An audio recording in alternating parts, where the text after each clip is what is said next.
and I have secured 49 rank in all over India.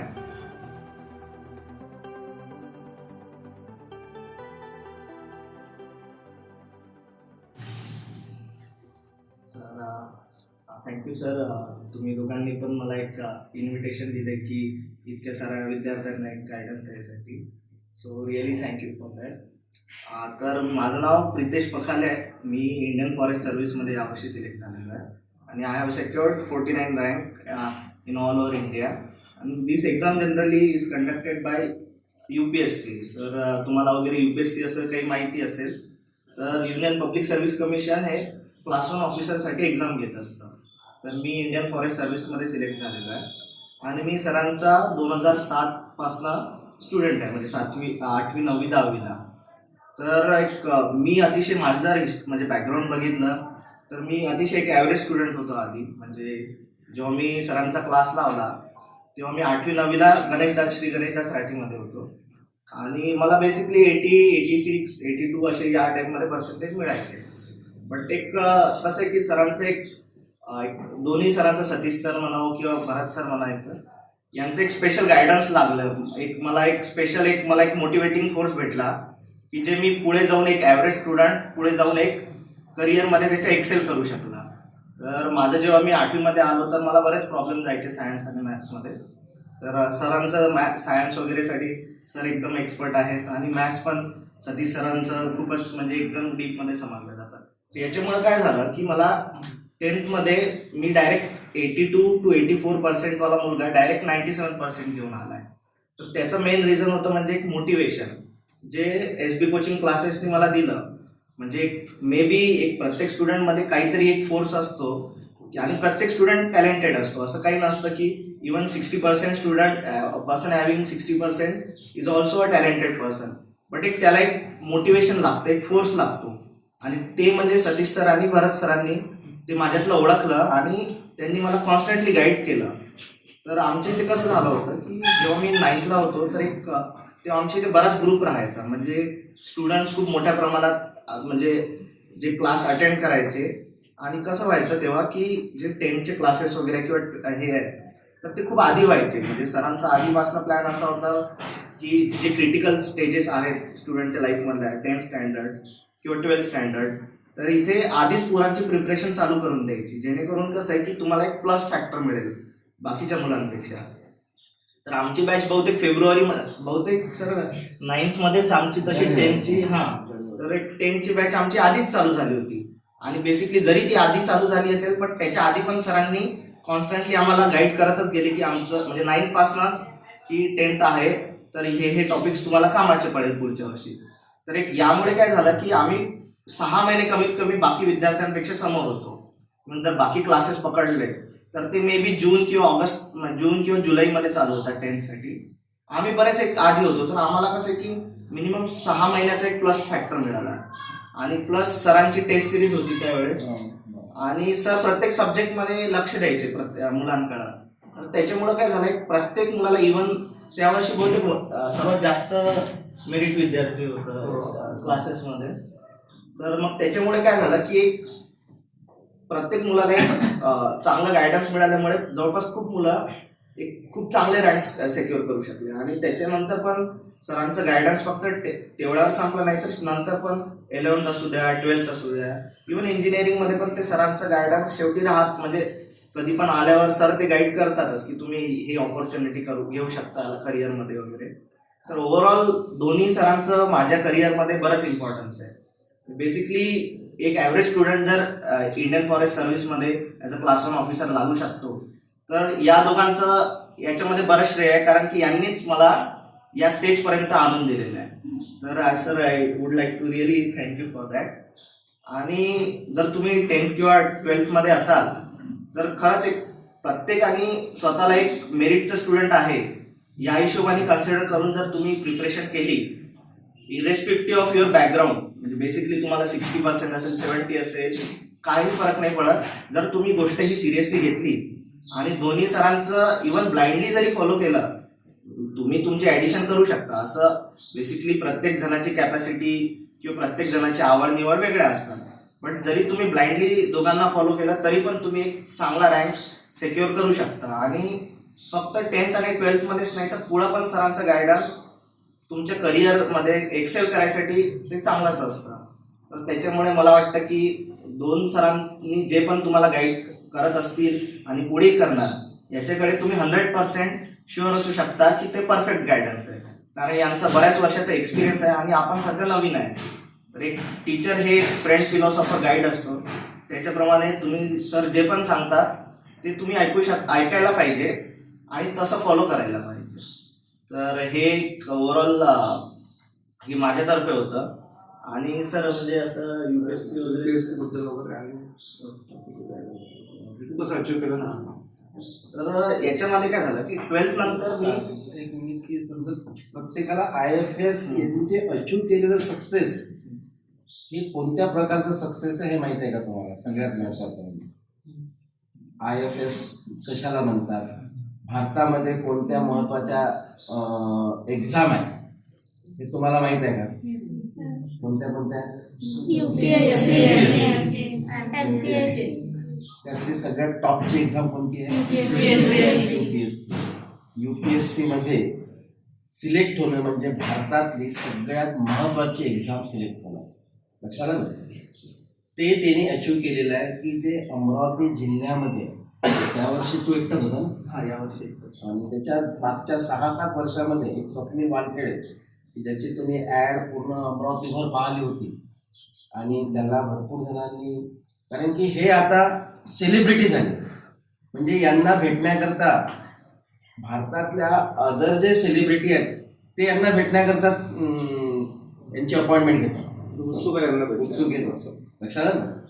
त्यावेळेस पण आता हा सध्या झालेला आहे कोरोना पिरियड असल्यामुळे इतकं फेम राहिलं नाही सध्या.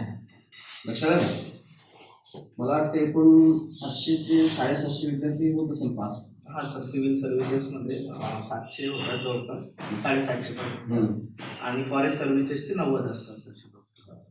पूर्ण भारतभर 90 विद्यार्थ्यांमध्ये सिलेक्ट होणं आणि भारतातली सगळ्यात म्हणजे तुम्ही तुमचं करिअर काय आता नीट JEE हे करिअर आहे ना तुमचं. तुम्हाला बा चांगल्या कॉलेजमध्ये ऍडमिशन घेतली पाहिजे हे तुमचं करिअर आहे. तुम्ही पाहत आहे की ह्या करिअर करता किती जण धडपडतात. लक्षात आलं. या करिअरला अचूक केल्यानंतर त्यांचं करिअर ते हायस्ट करिअर त्यांनी अचीव केलं. म्हणजे अनेक IIT झालेले लोक आज IFS बनण्याचा प्रयत्न करतात. म्हणजे त्यांचं एक स्वप्न असते की बाबा मी तर IIT झालो आता पण मी IFS झालो पाहिजे. लक्षात आलं ना. समजलं. तर हे अचिव्हमेंट केलेलं आहे तुमच्या माइंडमध्ये ठेवा. तर हे कसं असतं की बऱ्याच मुलांचं एम असेल की कोणाचं डॉक्टर असेल एम व्हायचं, कोणाला इंजिनियर व्हायचं असेल. तर बेसिकली आपण काय करतो, जसे प्रायव्हेट ऑर्गनायझेशन असतात तसं सरकार पण एक ॲज अ तुम्ही एक ऑर्गनायझेशन पकडू शकता की तुम्हाला विविध सुविधा सरकार प्रोव्हाइड करतात. आणि जसं प्रायव्हेटमध्ये जे आपण काम करतो तसेच लोक सरकारसाठी पण काम करतात. तर त्याच्यामध्ये जी हायेस्ट पोस्ट असते ती असते ऑफिसर्सची. तर त्याच्यामध्ये एक इंडियन फॉरेस्ट सर्व्हिस एक एक्झाम आहे अशी. तर अशा बाकी पण एक्झाम आहेत जसे IS आहे, जसं आपले इथे कलेक्टर असतात, या अशा पण हे पण पोस्ट असतात. तर याच्यामध्ये कसं होतं की तुमचं जेव्हा ग्रॅज्युएशन झालं, आपलं बऱ्याच लोकांची इच्छा असतं की नोकरी करायचं, खूप चांगलं पैसे कमवायचे. तर या गोष्टी जेव्हा आपण ग्रॅज्युएशन कम्प्लीट करतो तर आपल्या इच्छा आकांक्षा आणखी वाढत राहतात. तर बरेच लोक MTech करतात, कोणी MBA करतो, कोणी रिसर्च करतो. तर ही पण एक फील्ड आहे की जेथे तुम्ही गव्हर्नमेंटसाठी काम करू शकता. आणि जेव्हा तुम्ही गव्हर्नमेंटसाठी काम करता तेव्हा तुम्ही फक्त स्वतःच्या पगार घ्यायसाठी काम नाही करत, तर तुमच्या मागे एक पूर्ण एक जिल्हा किंवा एक खूप मोठी सोसायटी असते की तुमच्या एका डिसिजनवर एक सोसायटी पूर्ण इन्फ्लुएन्स होऊ शकते. तर याच्यामुळं या पोस्ट खूप म्हणजे महत्त्वाच्या असतात. आणि याच्यामध्ये कॉम्पिटिशन पण पूर्ण खूप जास्त असते. बट जर कोणाची पण इच्छा असेल की या टाईपच्या पोस्ट आपण अचीव करू शकतो तर प्रत्येकाने मला तर वाटते ट्राय तर करायलाच पाहिजे ही एक्झाम. बट सध्याच्या सिच्युएशनमध्ये ग्रॅज्युएशन बरंच इम्पॉर्टंट असतं. Graduation should be in one of the best colleges. But त्याच्यानंतर ॲज अ करिअर ऑप्शन एक UPSC थ्रू तुम्ही एक ऑफिसर म्हणून सिलेक्ट व्हाल तर एक तुम्हाला एक आणखी प्लस पॉईंट मिळेल तुमच्या करिअरमध्ये. तर मला वाटतं की एक बरेच विद्यार्थ्यांना माहिती असेल, मे बी बऱ्याच मुलांचं एम पण असेल की UPSC ची एक्झाम द्यायची. बट आणखी बाकीचे पण विद्यार्थी आहेत ते पण स्वतः ट्राय करू शकतात की या एक्झाम थ्रू एक चांगली पोस्ट घेऊ शकतो. कारण की जेव्हा आपण एक प्रायव्हेट सेक्टरमध्ये काम करतो तर एक आपलं लिमिटेड एक क्षेत्र असतो की तुम्ही कंपनीमध्ये जाता, तुमचे कंपनीमधले जे एम्प्लॉई असतील ते तुम्हाला रिस्पेक्ट देतील. पण जेव्हा तुम्ही गव्हर्नमेंटसाठी काम करता तर तुम्हाला पूर्ण जिल्ह्यातले सगळे लोक जे सगळे आहेत म्हणजे शिक्षक आहे, डॉक्टर आहे, ते सगळे तुम्हाला एक महत्त्व देतील. तर त्याच्यामुळे फक्त एक गव्हर्नमेंटसाठी काम फक्त भेटत आहे त्याच्यामुळे नाही, तर एक सेल्फ सॅटिस्फॅक्शन, एक फॅमिली सिक्युरिटी प्लस रिस्पेक्ट जो सोसायटीमध्ये बराच महत्त्वाचा असतो. तर या सगळ्या गोष्टी तुम्हाला भेटू शकतात. तर त्याच्यामुळं ज्यांची ज्यांची इच्छा असेल, मला तर वाटते UPSC किंवा MPSC याचं ठेवता की आपल्याला चांगला रँक मिळू शकतो.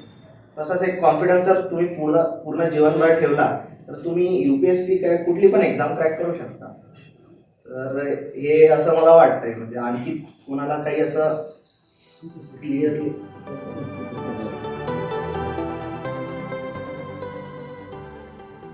तुमचं स्वतःची माहिती म्हणजे जे पण आपण 10th मध्ये केलेलं आहे, 12th मध्ये केलेलं आहे, आपण कुठले आहे.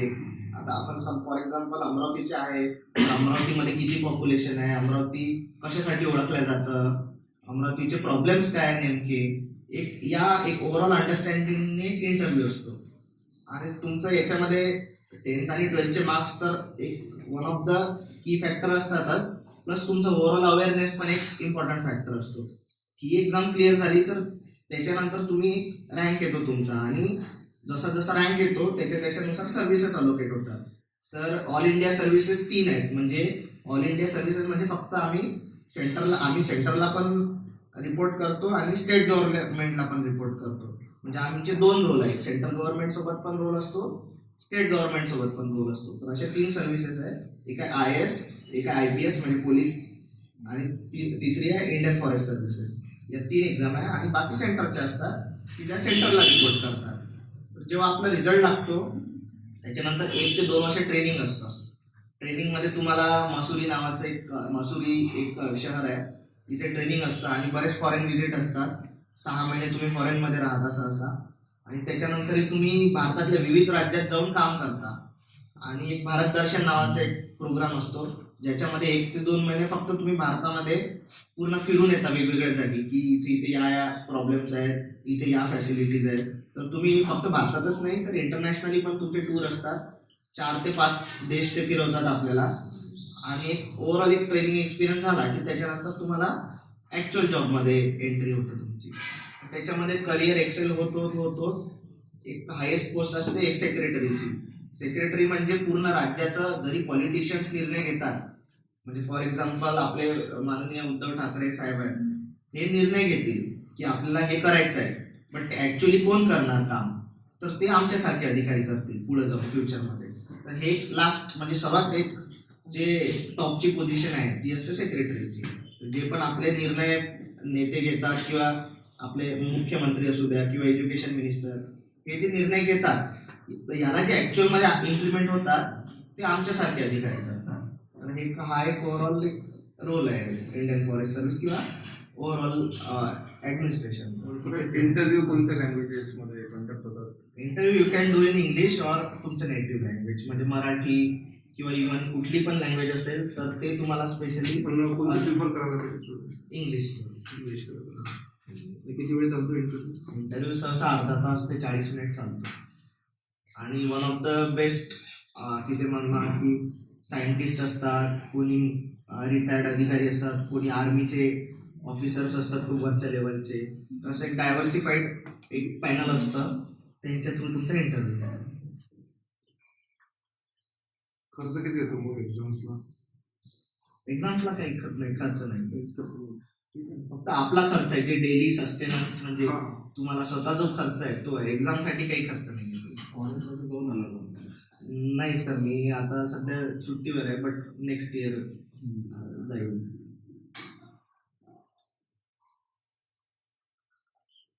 तुम्ही अनेक जण फार स्पोर्ट्समध्ये आहात सर, परंतु स्पोर्ट्समध्ये तुम्ही यांच्या थ्रू पण जाऊ शकता.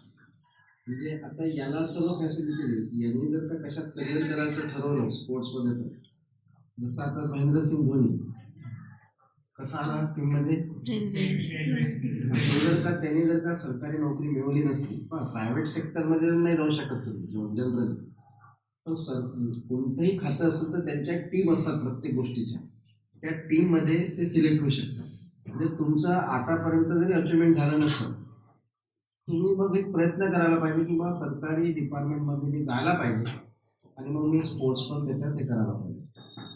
सेकंड पार्ट मी काल सांगितलं तुम्हाला की बा मित्र किती महत्वाचे असतात, की तुमच्या बॅचमध्ये मला थोडा त्याचा लॅकुना दिसला की यांच्या बॅचमध्ये अतिशय म्हणजे तुम्ही काय मस्ती कराल एवढे विद्यार्थी, शुभम, लौकिक म्हणजे टॉपर होते सगळे.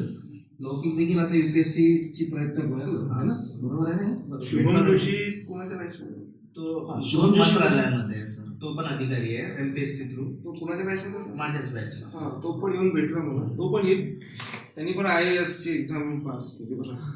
शुभम जोशी. आणि आता लौकिक आहे, त्याच यांच्याच बॅचचा लौकिक आहे, तोही प्रयत्न करून आला. पहा मित्र एकमेकांना कशी हेल्प करतात, याचं त्यांनी पण पण UPSC मित्रांनी हेल्प केली किंवा तुम्ही अभ्यास करा. तुमच्या बॅच मध्ये थोडं तुम्ही चेंजेस आणा, तुम्ही एकमेकांना अभ्यास करण्याकरता हेल्प करा, अभ्यास करायला लावा. त्यांच्यासोबत टाइम नका घालू.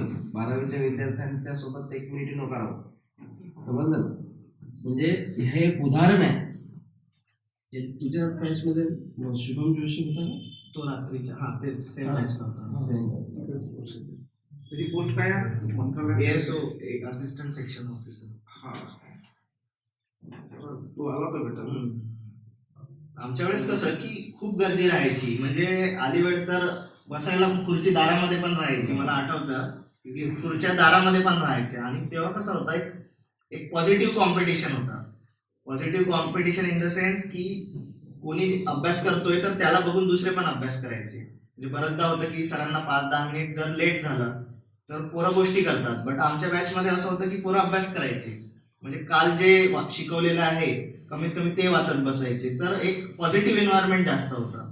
आणि ॲज आय सेड की मी तर एक खूप ॲव्हरेज स्टुडंट होतो आधी. मी त्या कॉर्नरला बसायचो आणि इथे सगळे हुशार मुलं, म्हणजे एक असतं एक सहसा 2 लाईन खूप अशा हुशार मुलांच्या बसायच्या. बट हळूहळू त्यांना बघून पूर्ण बॅचच एक कॉमनली इन्फ्लुएन्स झाली आणि जवळपास पूर्ण बॅचच एक एफर्टलेसली अभ्यास करायला बसली. तर इथपर्यंत बहुतेक मुली पण राहायच्या आणि सगळे एकमेकांना बघून अभ्यास करायचे. आणि बहुतेक दर विकेंडला टेस्ट पण राहायच्या. तर टेस्टचे मार्क्स बघून आणखी पोरं इन्स्पायर व्हायचे की याला इतके भेटत आहे तर आपण पण अचीव्ह करू शकतो. मग मुलं स्वतःहून सरांना विचारायला यायचे की सर आणखी काय करू शकतो.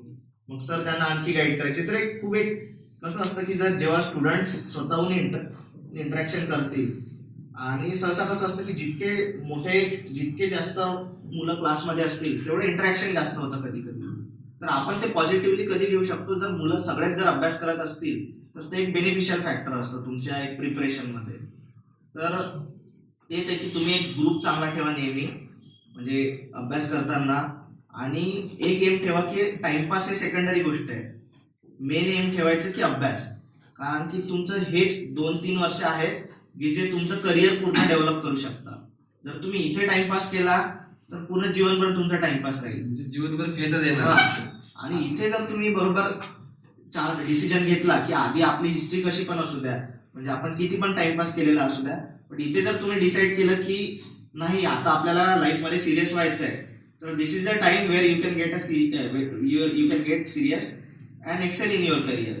मग मीच 10वीमध्ये सिरियस झालेलो. 10वीमध्ये 10वीचे 6 महिने आधी, म्हणजे जानेवारीमध्ये आमची हिस्ट्रीची टेस्ट होती बहुतेक त्या दिवशी पहिली, आणि मला थोडे कमी मार्क्स मिळाले होते, बाकी मुलांना चांगले आले होते. तर त्याच्यामुळं ते मला वाटलं की मे बी आपल्याला थोडा अभ्यास करावा लागेल, आणखी इम्प्रूव्ह करावं लागेल. तर हळूहळू मला पण इंटरेस्ट येत गेला आणि मी खूप सिरियस झालो त्याच्यानंतर अभ्यास करण्यामध्ये. तर माझ्यामुळं माझा एक मित्र होता सुमिरन, तो पण सिरियस झाला, आणि त्याच्यामुळे आणखी अंकित होता, तो पण सिरियस झाला. तर असं एक सायकल होत गेली. त्याच्यामुळे आम्ही सगळेच एक सिरियस होत गेलो आणि सगळ्यांनीच खूप एकदम स्ट्रीमलाइनली अभ्यास केला. आणि याच्यामुळे फायदा काय झाला की हेच मुलं 11th आणि 12th मध्ये पण मेरिट आले, आणि तेच पुढे चांगल्या कॉलेजेसमध्ये पण होते. आणि त्याच्यातले जसं सरांनी सांगितलं, म्हणजे मी पण सांगतो की तेच माझे मित्र आता ऑफिसर्स पण आहेत, आणि ज्यांनी प्रायव्हेट सेक्टर निवडला ते पण त्या प्रायव्हेट सेक्टरमध्ये एक्सेल करतात, म्हणजे वन ऑफ द टॉप पोझिशन्सवर आहेत. तर हे असं आहे की जर आपण या गोष्टी सिरियसली घेतल्या टीचर्सचं बरोबर ऐकलं तर तुम्ही काही पण करू शकता. असं काहीच नाही की इम्पॉसिबल आहे. तुम्ही प्रत्येक गोष्ट पॉसिबल करू शकता यामध्ये. मला वाटतं या फक्त 10-5-6 वर्षामध्ये कोण कोण इथे UPSC सिलेक्ट झालं माहिती आहे का? तुम्ही इन्फॉर्मेशन आहे का? 3-4 वर्षामध्ये एक स्वप्नील सर झाले होते. त्याच्यानंतर बरेच रेअर आहे अमरावतीमध्ये तसं म्हटलं तर. एक IPS आहेत सर,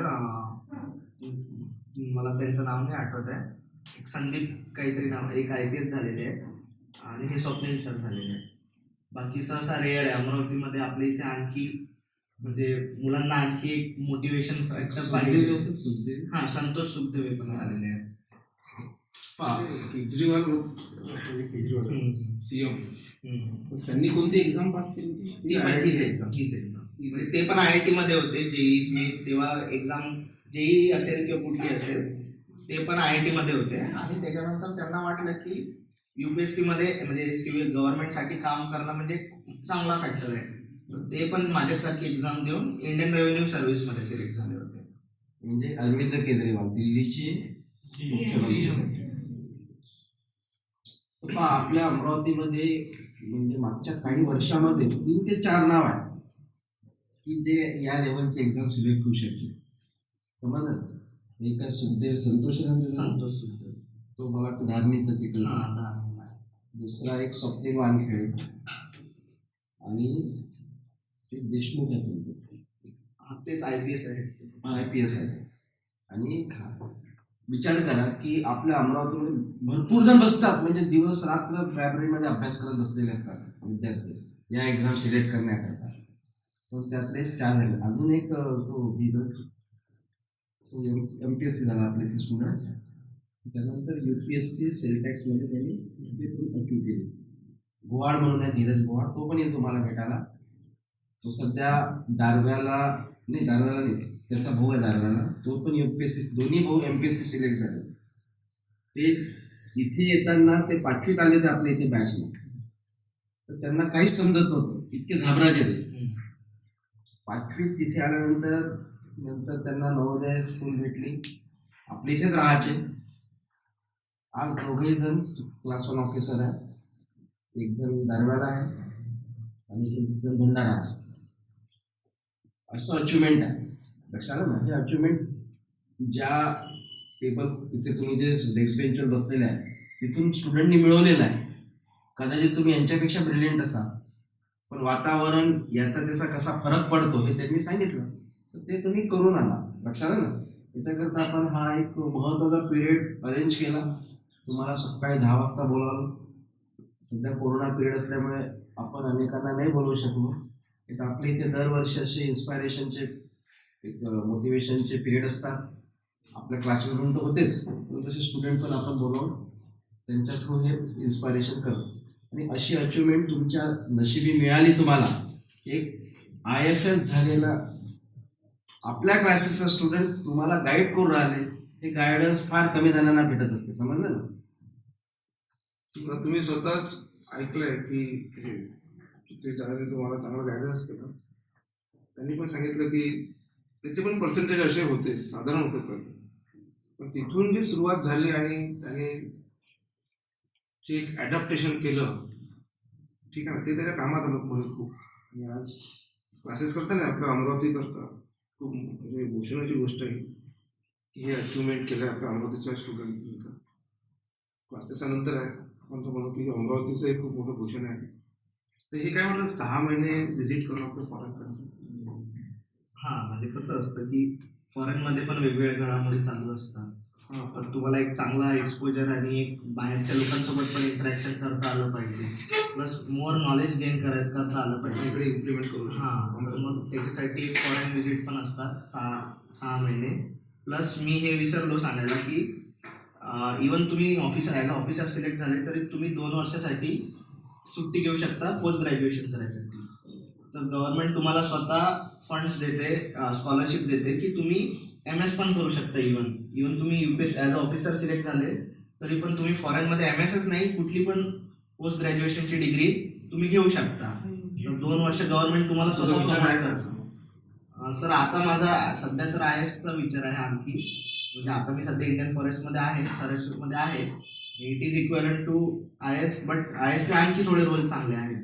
तर माझं सध्या पहिलं एम आय एसचं आहे आणि त्याच्यानंतर माझा आहे विचार की एम एस करायचा इलेक्ट्रॉनिक्समध्ये आणि मग इलेक्ट्रॉनिक्सच्या पॉलिसी मेकिंगमध्ये आहे. अमेरिकेमध्ये सर हां सर एम एस याचे US मध्येच.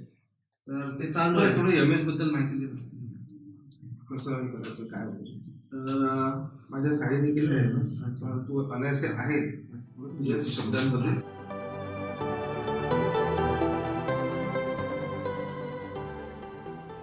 आपण ग्रॅज्युएशन करतो की कोणी BE करणार आहे, कोणी MBBS करणार आहे, कोणी मे बी BA करणार असेल, कोणी BSc करणार असेल. याच्यानंतर एक पोस्ट ग्रॅज्युएशनची डिग्री असते. तर जे ग्रॅज्युएशन म्हणजे अंडर ग्रॅज्युएशन याला म्हणतात की BA BE याला अंडर ग्रॅज्युएशन म्हणतात. याच्यामध्ये कसं असतं की तुम्हाला एक जनरिक आयडिया देतं. म्हणजे समजा इंजिनिअरिंगला गेलो आपण तर एक इंजिनिअरिंगची एक जनरिक आयडिया असते प्रत्येकाला. म्हणजे तुम्ही इव्हन इलेक्ट्रॉनिक्स म्हणजे घेतलं तर इलेक्ट्रॉनिक्स ब्रांचमध्ये जे जनरिक आयडिया आहे प्रत्येक गोष्टीची ते तुम्हाला शिकवतील. बट पोस्ट ग्रॅज्युएशन म्हणजे काय की त्याच्या पण डीपमध्ये जाऊन तुम्हाला आणखी एक्सप्लोअर करता येईल. म्हणजे समजा कोणी असतं की तो कम्प्युटरच्या इंटरनल पार्ट्समध्ये MS करतो किंवा पोस्ट ग्रॅज्युएशन करतो, तर त्याला त्या गोष्टीची पूर्ण माहिती असेल. जसं आपल्याकडे डॉक्टर असतो, कोणी कानाचा एक्सपर्ट असतो, कोणी सर्जन असतो, त्याला ऑपरेशनात जमतं जास्त. तसं एक हे असतं पोस्ट ग्रॅज्युएशन. याच्यामध्ये एक MBA असतं की जे मॅनेजमेंटचं काम असतं. दुसरं असतं MTech वगैरे जे इंजिनिअरिंग फील्डमध्ये असेल. MTech म्हणजे की तुम्ही इंजिनिअरिंगचं पुढे MTech असतं इंडियामध्ये की तुम्ही त्या फील्डमध्ये एक स्पेसिफिक स्पेशलायझेशन करू शकता. तसंच MS असतं. तर MTech हे इंडियामध्ये असतं. म्हणजे जर तुम्ही अंडर ग्रॅज्युएशन केलं झालं तुमचं ग्रॅज्युएशन झालं आहे कम्प्लीट, त्याच्यानंतर तुम्हाला पोस्ट ग्रॅज्युएशन जर इंडियामध्ये करायचं असेल तर मे बी त्याला MTech म्हणतात किंवा MBA करायचं असेल ते पण त्याला MBA म्हणतात. म्हणजे ते इंडियामध्ये झालं. तर तुम्हाला फॉरेनमध्ये करायचं असेल तर त्याला MS म्हणतात. तर हा एक मेन डिफरन्स आहे. आणि त्याच्यानंतर दुसरा डिफरन्स आहे की एक्झाम पॅटर्नचा, की जे इंडियामध्ये ज्या एक्झाम असतात त्यांना जसं गेट नाव असतं, आणखी बहुतेक मेडिकलची आणखी एक नीट सारखीच एक्झाम आहे बहुतेक ती असते. तसं MS साठी वेगवेगळ्या टाईपचे एक्झाम असतात. त्याच्यामध्ये एक एक्झाम असते GRE नावाची, ती असतात. तर या रिजन स्पेसिफिक असतात. म्हणजे तुम्हाला समजा US मध्ये जायचं असेल तर मोस्ट प्रोबेबली तुम्हाला GRE युजफुल राहील. याच्यामध्ये तुम्हाला इंग्लिशवर जास्त फोकस असतो कारण तुम्ही बेसिकली फॉरेन कंट्रीमध्ये जात आहे. तर याच्यामध्ये इंग्लिशवर जास्त फोकस असतो आणि थोडा ॲप्टिट्यूडवर असतो. सेम असं असतं की IELTS नावाची एक्झाम आहे, ती बहुतेक युरोपियन कंट्रीजसाठी असते. तुम्ही GRE करून पण जाऊ शकता युरोपियन कंट्रीजमध्ये. आणि एक IELTS पण असतं एक ॲडिशनमध्ये. याच्यामध्ये इंग्लिशवर जास्त फोकस असतो या जेवढे एक्झाम आहे. आणि once you clear in to this exam तुम्हाला फॉरेनमध्ये पोस्ट ग्रॅज्युएशन करता येतं. आणि याचे फायदे असे आहेत की इंडियामध्ये जर तुम्ही पोस्ट ग्रॅज्युएशन केलं तर ऑपॉर्च्युनिटीज असं इंडिया स्पेसिफिक जास्त असतात. म्हणजे जी तुम्हाला नोकरी लागेल ती मोस्टली इंडिया स्पेसिफिक जास्त असते. तुम्हाला कंपनी थ्रू तुम्ही बाहेर जाऊ शकाल मे बी फ्युचरमध्ये, बट फर्स्ट जे तुमचे नोकरी असते ते मोस्ट प्रोबेबली इंडियामध्ये असतं. बट जर तुम्ही बाहेर जाऊन MS केलं त्याच्यामध्ये तुम्हाला फायदे होतं की तुम्हाला एक्सपोजर जास्त भेटतं. जसं मी मगाशी बोललो की जेवढे स्टुडंट जास्त चांगले तेवढं तुम्हाला एक मोटिवेटिंग फॅक्टर भेटतो की आणखी इम्प्रूव्ह करायचं. तसं MS मध्ये काय असतं की तिथे वेगवेगळ्या देशाची मुलं येतात आणि प्रत्येकाचा एज्युकेशन पॅटर्न वेगळेला असतो. म्हणजे प्रत्येकाची कॅपॅसिटी वेगळी असतं. याच्यामुळे तुमची डेव्हलपमेंट जास्त होतात. प्लस तिथे इन्फ्रास्ट्रक्चर जास्त असते, लॅब जास्त असतात. त्याच्यामुळं जेव्हा तुम्ही MS कम्प्लीट करता त्याच्यानंतर तुम्हाला पॅकेज खूप जास्त असतं जे तेवढं इंडियामध्ये मिळत नाही. तर तुम्ही मॅक्सिमम जे पण स्टुडंट्स बघितले असतील की जे US वगैरेला जातात ते इंडियन करन्सीमध्ये जवळपास 1 ते 1.5 करोडचं पॅकेज घेतात 2 वर्ष MS करून फॉरेनमध्ये. तर हे एक ओव्हरऑल एक असं एक पॅटर्न आहे. त्याच्यामध्ये तुम्ही नंतर इंडियामध्ये पण येऊ शकता, बट इंडियामध्ये तुम्हाला जितकी सॅलरी पाहिजे त्या रिस्पेक्टिव्हली थोडी कमी सॅलरी मिळेल. बट इंडियामध्ये पण बाकीच्या पोस्ट ग्रॅज्युएशनपेक्षा MS थ्रू जास्त सॅलरी मिळेल तुम्हाला. हे सर एक ओव्हरऑल एक MSची आहे. पर्सेंटेज नाही. आणि आपल्या इथे पण MS चा थोडा कल वाढतोय आता आणि बरेच विद्यार्थी $3 लाख पॅकेज स्टार्टिंग. $3 लाख तुला म्हणलं पॅकेज वगैरे किती तू मध्ये भेटायला होता $3 लाख होते. म्हणजे त्याला 75 ने मल्टिप्लाय करा ते नियर अबाउट 2 करोडच्या वर होईल ना, 2 करोड 25 लाख रुपीज. ते स्टार्टिंग हां स्टार्टिंग होतं ते. प्रशांत जयस्वाल तुला माहिती आहे ना? नाही आता आठवत नाही नंतर असेल. नंतरच्या बॅचच्या आहे, बरोबर. म्हणजे नंतरच्या बॅचच्या आहे प्रशांत जयस्वाल. त्या बॅचेस मधले बरेच विद्यार्थी म्हणजे सगळ्याच फील्डमध्ये आहेत जवळपास, ते आमच्या 5 ते 2-3 वर्षाच्या गॅप मधले. बरं, टॉफेल बद्दल माहिती आहे? तर ही एक्झाम GRE आणि हे करून मग MS ॲडमिशन. तर तुला समजा MS ॲडमिशन भेटल्यानंतर खर्च मग कोण करेल? मला गव्हर्नमेंट असं अमेरिकेत. मला काय विचारायचं आहे का? मी विचारतो 2 क्वेश्चन. तुम्हाला काय विचारायचं आहे? फ्रीली विचारा, असं काही नाही. इव्हन तुमचं 10वी-12वीचाही काही इश्यू काही वाटत असेल की ते विचारू शकता तुम्ही. आता UPSCची एक्झाम पृथ्वीदादाने एकदम म्हणजे 15 तास अभ्यास करून केली, ठीक आहे ना. आणि ह्या सगळ्या फॅसिलिटीज आहेत त्याच्यानंतर अजून दोघे थांबलेला नाही आहे की ठीक आहे ते इथून स्टेबल राहायचं. तिथं जस्ट सुरुवात आहे असं म्हणू आपण. आणि गव्हर्नमेंट भरपूर फॅसिलिटीज देतच आहेत, कारण की गव्हर्नमेंटला माहीत आहे की रिसोर्स आहे ते, जी ब्रिलियन्सी आहे ती आपल्या देशाकरता यूज झाली पाहिजे, ठीक आहे. त्यामुळे गव्हर्नमेंट भरपूर खर्च करतो याच्यावरती. जसं आता MS करता गव्हर्नमेंट खर्च करेल, किंवा अजून काही करायचं असेल त्याच्याकरता गव्हर्नमेंट खर्च करेल. यांना काही SpaceX बद्दल किंवा NASA बद्दल वगैरे तुझ्याकडे काही असेल नॉलेज? थोडं सुपरफिशियल नासा, SpaceX किंवा इस्रो याच्यामध्ये मी एक्झाम किंवा म्हणजे UPSC बद्दल प्रिपरेशन करताना किंवा याच्या आधी पण जी पण माहिती आहे ती मी तुम्हाला शेअर करू शकतो. तर कसं आहे की आपले जसे स्पेस रॉकेट असतात, ॲस्ट्रॉनॉट्स असतात, यांना ट्रेन करायचं किंवा यांच्यासाठी जे मशीन्स डेव्हलप करायचे, म्हणजे जर समजा तुम्ही पृथ्वीच्या बाहेर गेले तर ॲटमॉस्फिअर नसतं, सहसा ऑक्सिजन नसतं. तर याच्यामध्ये फक्त असं ॲस्ट्रॉनॉट्स म्हणजे काय की फक्त एक जहाज आहे असं नाही आहे. याच्यामध्ये बरीच इंजिनियर्स असतात, बरेच डॉक्टर्स असतात, बरेच रिसर्चर असतात. तर हे काय करतात की बाहेर ह्युमन लाईफ पण आपल्याला बघायची आहे किंवा बाकीच्या गोष्टी आपल्याला एक्सप्लोर करायच्या आहे, त्याच्यासाठी या ऑर्गनायझेशन्स काम करतात. तर नासा सारखीच एक ऑर्गनायझेशन इंडियामध्ये पण आहे, ती म्हणजे इस्रो. याच्यामध्ये काय होतं की एक नवीन आलेली आहे याच्यामध्ये ऑर्गनायझेशन SpaceX. यांचं हे खूपच एक इनोव्हेटिव्हली आयडिया करत आहे की फक्त बाहेर पृथ्वीच्या बाहेरच नाही, इव्हन पृथ्वीमध्ये पण आपण बरेच चेंजेस करू शकतो. म्हणजे समजा की सॅटेलाइट इंटरनेट कनेक्टिव्हिटी नावाचं आहे, जसं आपण मेळघाटमध्ये गेलो तर मे बी इंटरनेट चालणार नाही, बट SpaceXचं पण असा पण एक प्लॅन आहे की खूप सारे सॅटेलाइट आपण स्पेसमध्ये टाकू आणि त्याच्यामुळे इंटरनेट कनेक्टिव्हिटी इव्हन रिमोट एरियामध्ये पण येईल. तर यांचे असं असतं की आपण पूर्ण जगात किंवा आणि जगाच्या बाहेर पण आपण काय काय एक्सप्लोर करू शकतो. याच्यावर यांचं नेहमी काही ना काही रिसर्च चालूच असतो. याच्यामध्ये पण आपल्याला ॲज अ इंडियन म्हणून पण याच्यामध्ये बरेच असतात. म्हणजे समजा नासामध्ये बहुतेक एक सबस्टॅन्शियल प्रपोर्शनमध्ये आयडिया पण सुचवतात आणि नवीन नवीन प्रॉडक्ट्स पण अवेलेबल करून देतात. SpaceXचा बहुतेक फ्लाईंग कार नावाचं पण एक आयडिया आहे. SpaceXचीच आणखी एक कंपनी आहे जे EV कार्स बनवतात, टेस्ला. तर हे काय करतात, एक नवीन नवीन रिसर्च आणतात जगामध्ये. याच्यामुळे काय होतं, ह्युमन लाईफ आणखी इझी होत जातं. तर हे ओव्हरऑल आहे आयडिया. आणि याच्यामध्ये पण SpaceXमध्ये सर MS करावं लागेल. जर SpaceXमध्ये तुम्हाला जायचं असेल तर MS म्हणजे मोस्टली, कारण ते US कंपनी आहे, तर MS तुम्हाला करावं लागेल. Once you get in to MS तुम्हाला आधी बघावं लागेल की इलेक्ट्रॉनिक्सच्या पोस्ट असतात तिथे, एरोनॉटिक्सच्या पोस्ट असतात, त्याच्यानंतर इलेक्ट्रिकल इंजिनिअरिंगच्या पोस्ट असतात, मेकॅनिकल इंजिनिअरिंगच्या असतात, कम्प्युटरच्या पण. म्हणजे कम्प्युटर तर मेनच आहे, कारण की ओव्हरऑल ज्या गोष्टी आहेत त्या कम्प्युटरच हँडल करतात. तर जेवढी ब्रांचेस असतात यांचे प्रत्येक डिपार्टमेंट असतात तिथे. आणि तुम्हाला जर MS केलं तुम्ही, त्याच्यानंतर तुम्हाला एक ऑपॉर्च्युनिटी असते की मे बी तुम्ही SpaceXमध्ये फ्युचरमध्ये जाऊ शकता. तर एरोनॉटिकल इंजिनिअरिंग एवढी idea. But it is one of the important, म्हणजे रेअर फील्ड आहे एरोनॉटिकल इंजिनिअरिंग. आणि जॉब सॅलरी म्हणजे जी सॅलरी असते ती one of the highest paying आहे. तर या 2 गोष्टी एरोनॉटिकल. आपल्या इथे कुठे कुठे माहिती आहे? एरोनॉटिकल नाही सर. बरं, आता नेक्स्ट माहिती आपण घेऊ प्रतिजाकडून.